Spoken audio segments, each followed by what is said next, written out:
Surrounded by a room full of first responders and village mayors, Pacific Tsunami Warning Center geophysicist Dr. Gerard Fryer and International Tsunami Information Center manager Brian Yanagi are here on island from Hawaii to teach a tsunami awareness course to over 70 people in the next 2 days. Given the recent disasters in Japan, they say the timing of the course is pure coincidence. They also address the myth that Guam is fully protected from tsunamis because of its reef. You're not protected unless the reef is continuous. Any gaps in the reef, such as opposite river mouths and stuff, tsunamis can come in there and they can cause flooding. The deep water does not protect you at all. In fact, the deep water is there in part because there are earthquakes along the Mariana Trench. There have been very few big local earthquakes that have generated tsunamis, but there have been some. In fact, while Guam has not experienced a tsunami in the last century, Yanagi says the island did in the late 1800s. Both say the message from the recent Japanese event is to expect the unexpected.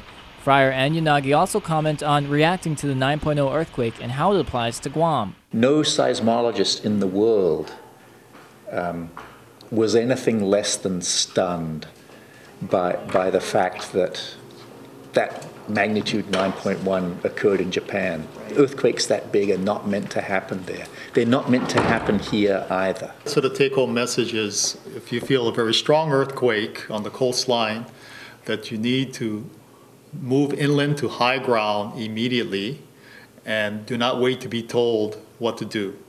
If it's a Mariana Trench, large earthquakes, subduction zone situation, the waves could arrive and strike Guam within 10 minutes.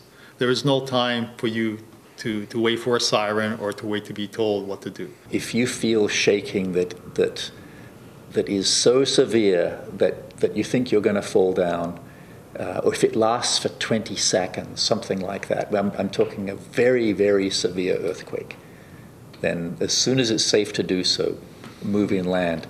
Both say 50 feet is recommended when seeking higher elevations. They also say to walk if possible because of traffic jams and the simple fact that cars float. In the near future, Guam will know the expected tsunami wave height for any warning given once scrutiny over wave modeling and predictions is completed.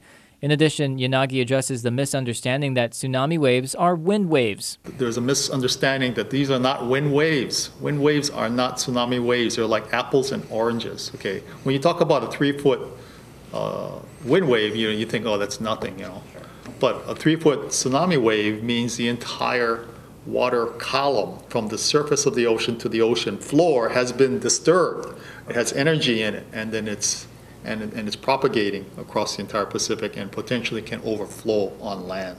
Dr. Fryer explains the reason Guam's tsunami warning was extended from 7:09 p.m. to 11 p.m. during the Japan earthquake was because there could have been more than one tsunami wave.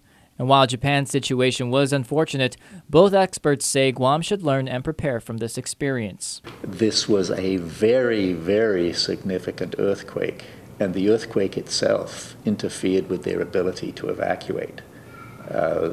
Bridges were damaged, roads were damaged.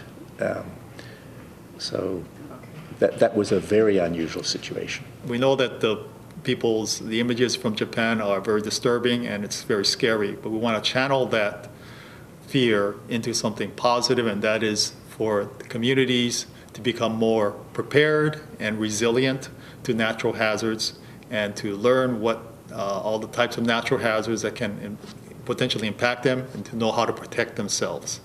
Use this opportunity to prepare.